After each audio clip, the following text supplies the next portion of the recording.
So without further ado, given that we're only given 25 minutes, I just want to go to the crux of the questions that perhaps audience like yourself would like to know and hear from each member. So what I might do is just to set the scene is that I'll raise a couple of questions for each one of you. Feel free to chip in. This is supposed to elicit a healthy debate, provide your sort of perspective to the audience here. So perhaps maybe I'll start with no order of priorities. I'll start with John first. John, I think for the audience here, in your perspective, what are the sort of, when you start looking at blockchain projects, what are the key criteria or factors that you looked at in investing in blockchain? And given that we have 6 panelists, perhaps we can try to do it within 2 to 3 minutes to allow more questions. Thank you. Thanks, John, and thank you for your presentation yesterday, by the way, which I thought was absolutely superb. So we're a venture investor, and venture investment is a very simple business. We give you $1 and we want back 10. It's very, very simple. Nothing changes when we're investing in blockchain. Nothing changes when we're investing in crypto. We put money across, we want money back. Now, here's the important part, and here's the distinction between an ICO and typical venture investing. Some people jokingly refer to ICOs as venture capital for people under 30. I'm certainly not under 30, but I can relate to the attraction of ICOs. However, here's the problem with ICOs that relative to traditional venture investing. When I invest $1 in your company and I want back 10, there are certain legal arrangements that we have in place that ensure that I do get back 10. You know, I can go to court, I can prosecute a shareholder agreement, I can make sure that I can protect my rights. So one of the things that we're keeping a close eye on as we start to look at investments in the blockchain world is the development of the securities tokens part of the business, which we think is really interesting. The payment token part of the business, of course, has been around a long time. We've already invested in that. I think what's fascinating for us is the growth of security token and related ICOs. That's still an area that we struggle with, mainly because of the aforementioned issue with rights. But broadly speaking, blockchain, I think, is both an incredibly boring technology. It's just a distributed database, but also incredibly transformative. It's going to be as transformative as the internet was. So Internet Protocol was a very boring technology in its time. But I think it's now the foundation of what we spend probably about 18 hours a day doing. So I think blockchain is going to be similar, that the actual technology itself and the talk around protocols will fade into the background, and the applications and everything great that you can do on the blockchain will come up into the foreground, and we look forward to investing through our network of accelerators into those kind of blockchain applications. Rafael? Yeah, well, it's also a nice intro for that topic, but I think I would rather see it from only the blockchainer perspective. So ICOs have been a great tool to access normal people. Forex has been out for many years, and a lot of people were not investing into it. ICOs in the last 2 years made it possible for everyone to access it with small amount of money. So this was a nice thing. So at the end, it's a crowdfunding tool, for sure. And now we need to see how the changes are, because I also see there is evolution. Last year, this crowdfunding was quite popular, but there were also like scams, but also good projects. But if you have one bad story, you need 10 good stories to make it better. So this year, what I observe is that security tokens are getting into a real mass adoption again, because more ventures, more classical investors are now watching the topic, and they would like to get in. And I think this trend we need to observe, because I see that there are geographically differences in some continents. And yeah, so I think security tokens are a big topic right now in terms of investing with the ICO.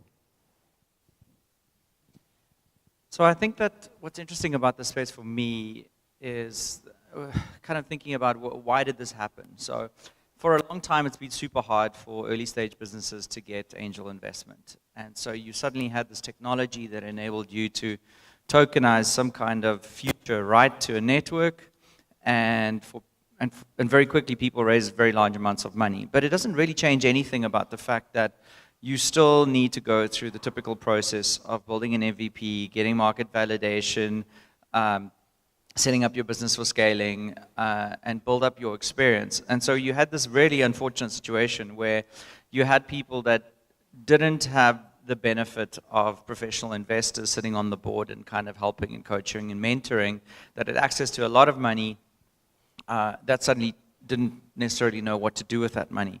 And so I think that what we'll find, and there is already some early data which suggests that a lot of the early tokenization in 2017 will end up being a failure because there was too much money too soon with people that were inexperienced with dealing with that kind of money instead of a phased capitalization. And so I think that what's going to happen, and I think this is frankly a learning experience. I don't think anybody's at fault.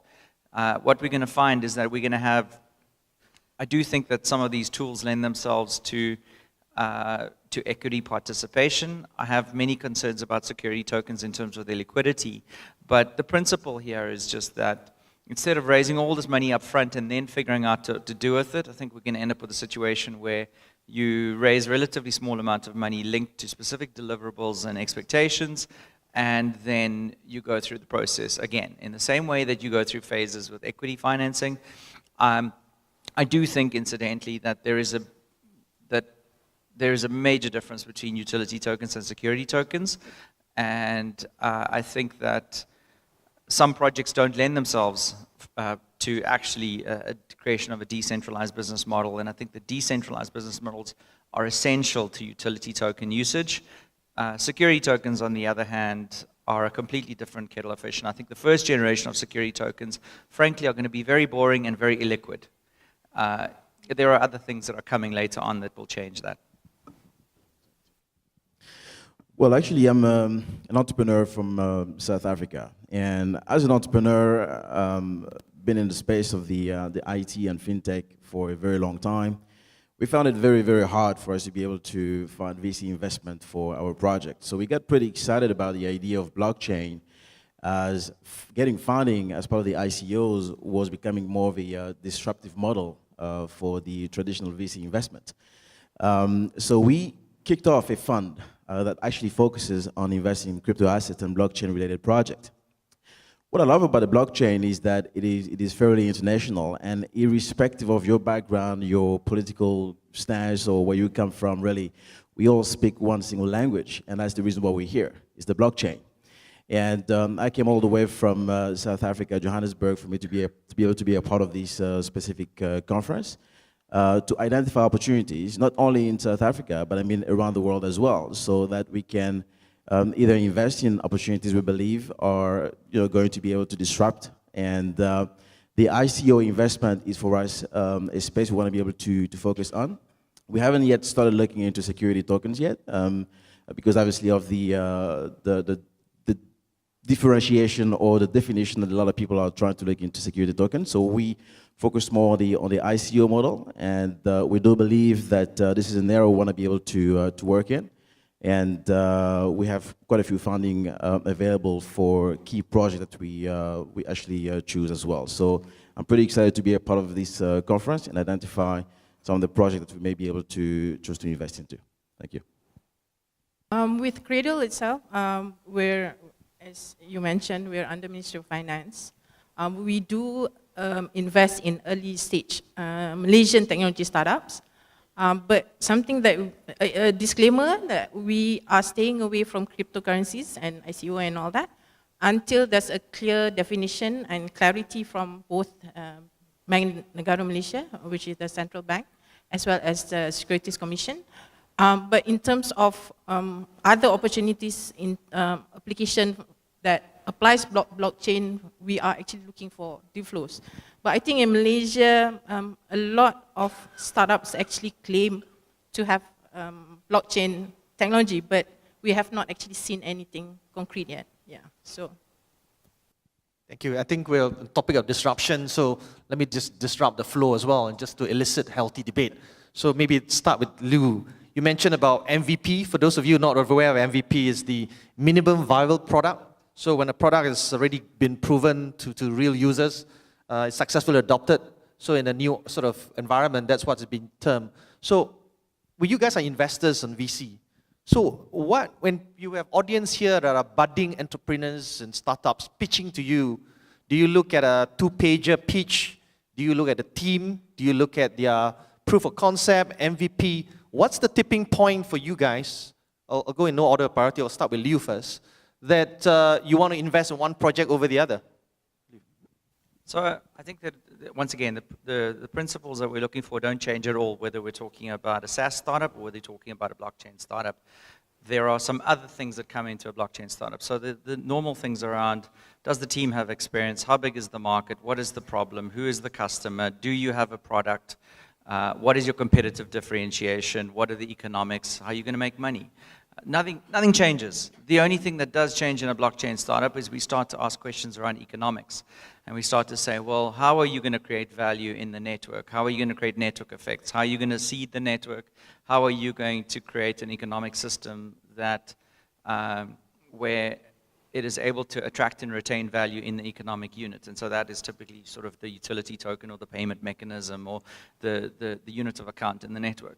So we're still asking the same questions because our preference at this point in time is very much to still do an equity participation in addition to working on the token economic and sales side.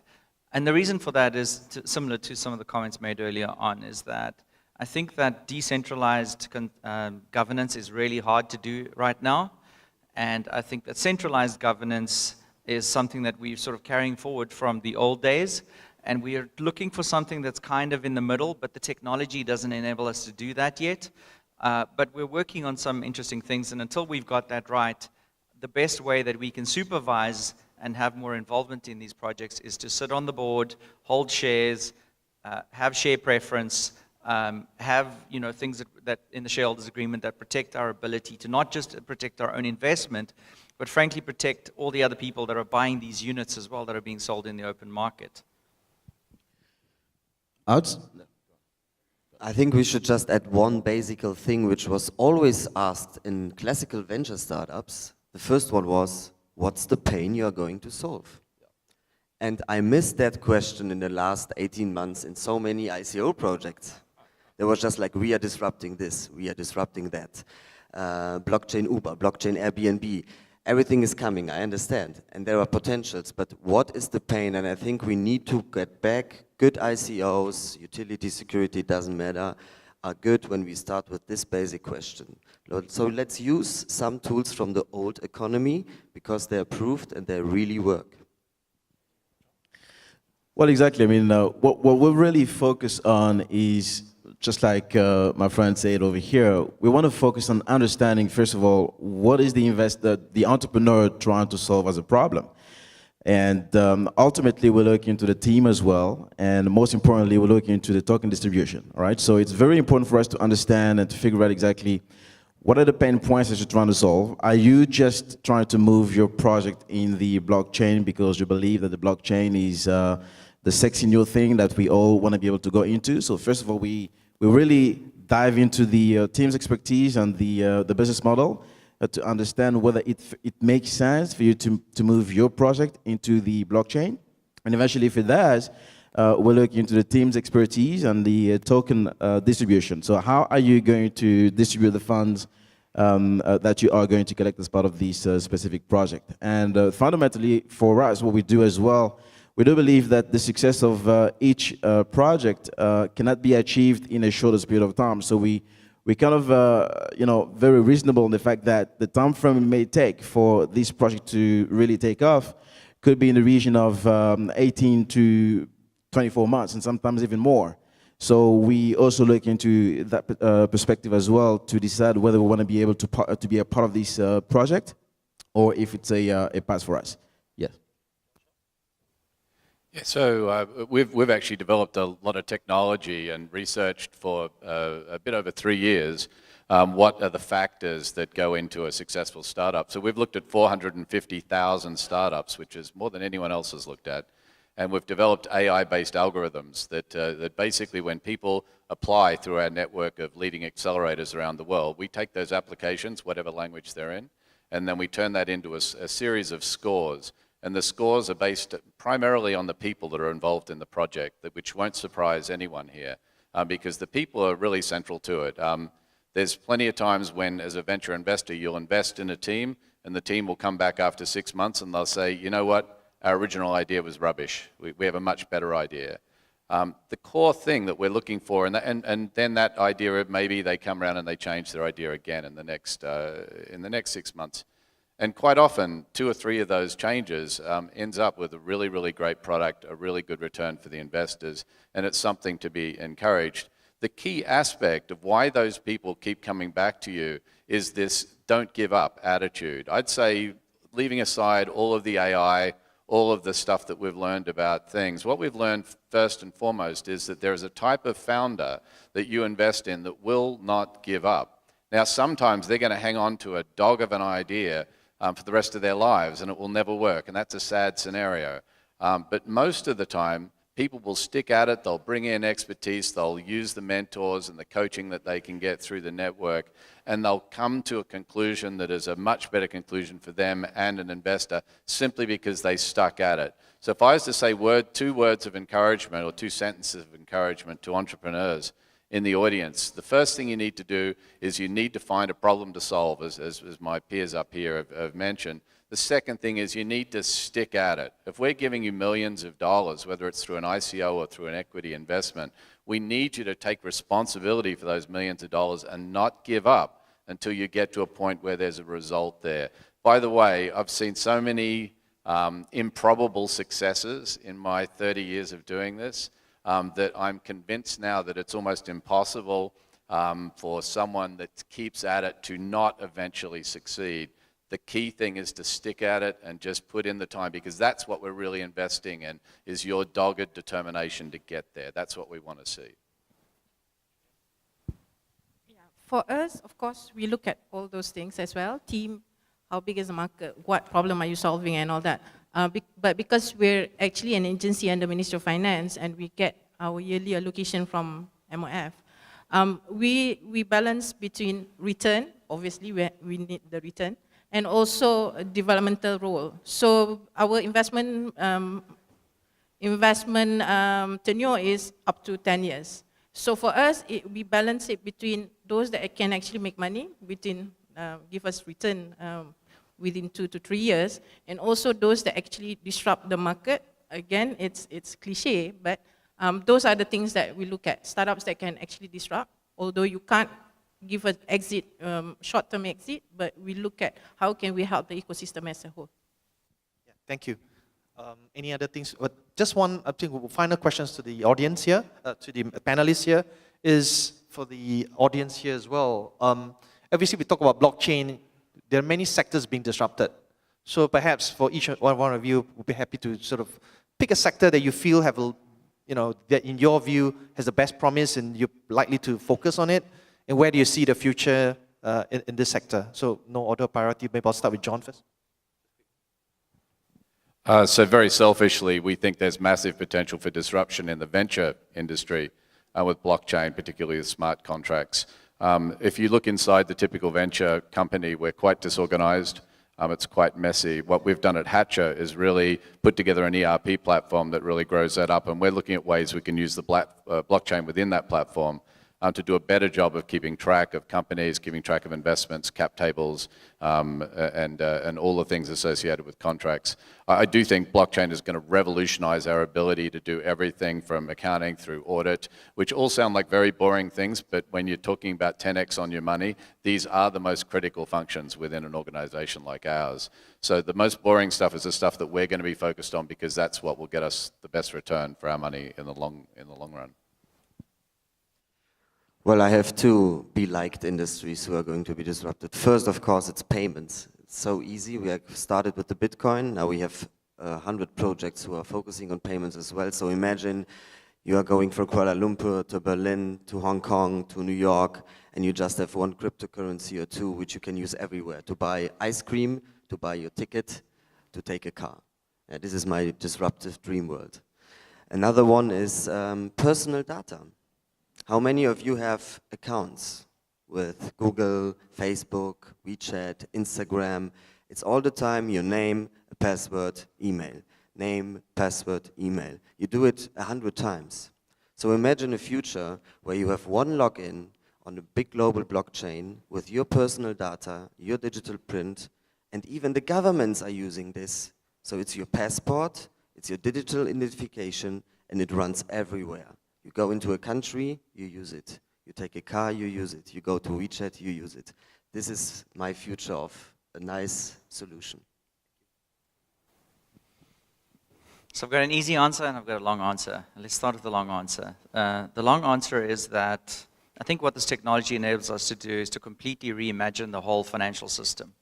Because for the last couple of 100 years, we've been stuck in the situation where governments are tasked with issuing money and ostensibly with controlling the money and protecting our money, and they haven't been doing a very good job of that, frankly.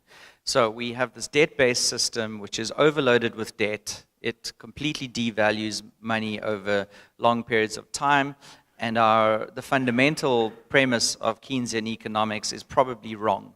And we're starting to realize that it is possible that we can create an alternative financial system. It doesn't make governments obsolete. It is not supposed to be a threat to governments.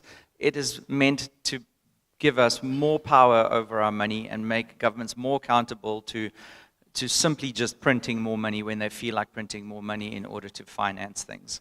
And that's a completely different new way of thinking about things. And in addition, what these decentralized business models enable us to do is to coordinate economic activity in a decentralized peer-to-peer way, which means that in the future, you're not going to go to a middleman and perform a transaction and have a custodianship type of relationship. You're going to speak to somebody directly. You're going to deal with them directly. There is no bank in that scenario. There is no trusted relationship that the intermediary plays. And that's not supposed to be because we're trying to be anarchists.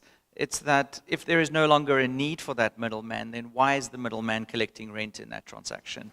So, very different kind of financial system. The short story about which technologies I think, or industries I think are super interesting, is that I think that some of the emerging machine learning combined with blockchain is very, very interesting, and we're playing in that space. In our case, Willie, we believe that within the fintech environment, we focus more on the payments solutions at the moment, and we do believe that. Well, I'll give you an example. If we take the case of Zimbabwe, Zimbabwe is a very use case for blockchain-related opportunities, and currently we're looking in a project right now that has made a stance to go first at Zimbabwe. It's actually a blockchain-related project, an exchange, but that brings in a whole bunch of other functionalities, being able to include, for example, payment solutions and billing and utility payments and all that kind of stuff.